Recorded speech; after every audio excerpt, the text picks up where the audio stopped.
देख रहे हैं पंचायत दिशा न्यूज।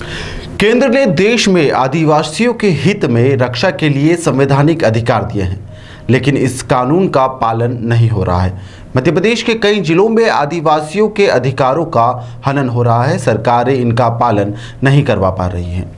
आदिवासी शोषण और अत्याचार के शिकार हो रहे हैं। उन्हें अपने अधिकारों की जानकारी ही नहीं है। शिक्षा के क्षेत्र में सरकार कुछ नहीं कर पा रही है। गुणवत्ता युक्त शिक्षा आदिवासी बच्चों को नहीं मिल पा रही है। आदिवासी बच्चे शिक्षित होंगे तभी तो वे अपने अधिकारों को जान पाएंगे। जिले में खुलेआम छात्रावास एवं स्कूलों में पढ़ रहे आदिवासी छात्र छात्राओं के साथ अत्याचार हो रहा है। ऐसे कई मामले सामने आ गए हैं, लेकिन अब एक मामला सामने आया है जहां पर आदिवासी को न्याय नहीं मिल रहा है।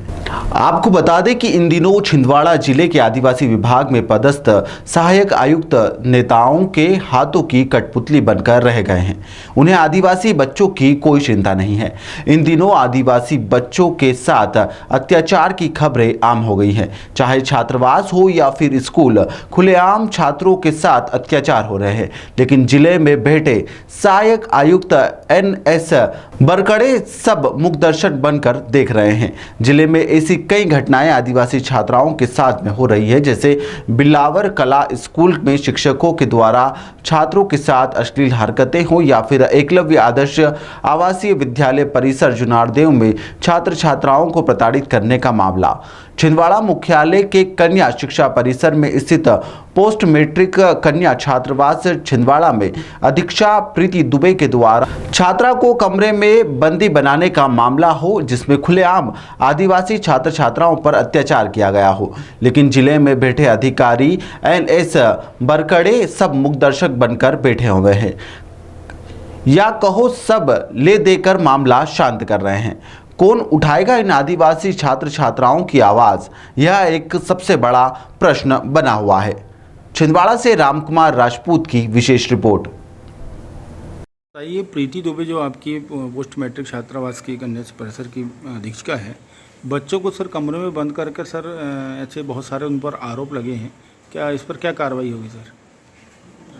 बच्चियों के द्वारा जो है जन सुनवाई में कलेक्टर महोदय के समक्ष आवेदन पत्र प्रस्तुत किया गया था, और इसकी जांच जो है नायब तहसीलदार मैडम है कोई, उनके थ्रू SDM ने कराई थी, और SDM से जो प्रतिवेदन प्राप्त हुआ है उसके अनुसार हमने अभी उसको 15 दिवस का टाइम दिया है कि अपनी जो आदतें हैं उसमें सुधार कर ले। प्रतिवेदन में ऐसी किसी तरह की जो है घटना का उल्लेख नहीं है।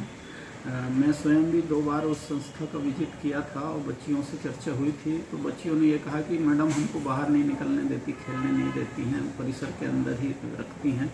तो उसी समय हमने जो अधीक्षिका है उसको निर्देश दिया था कि शाम के समय जो है उनको 5 बजे के बाद सामने ग्राउंड है वहाँ खेलने के लिए छोड़ा जाए। 7 बजे तक जो है वो बाहर रह सकती हैं, 7 के बाद उसकी एंट्री नहीं होगी।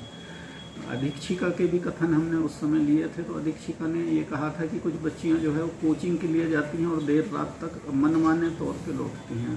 तो उसको हमने कहा था कि इस पर बंदिश लगाएं, और यही कार्रवाई अब तक हुई है। सर कुछ बच्चों का आरोप है कि उनको खाना अच्छा नहीं मिलता, गाली गलौज करके अधीक्षिका बात करती है। तो भोजन के संबंध में तो किसी छात्रा ने ऐसा नहीं कहा है। तहसीलदार मैडम, नायब तहसीलदार मैडम के जो जांच प्रतिवेदन उसमें स्पष्ट लिखा है सर कि लड़कियों की बात सही पाई गई है। नहीं, छात्राओं के जो बयान हुए हैं उसमें छात्राओं ने ये कहा है कि पहले भोजन की गुणवत्ता ठीक नहीं थी, अब सुधार कर लिया गया है। जो अधीक्षिका है उसका टोन जरूर जो है वो ठीक नहीं निकलता, वो बच्चियों को उससे समस्या थी, और हमने उसको टाइम दिया है।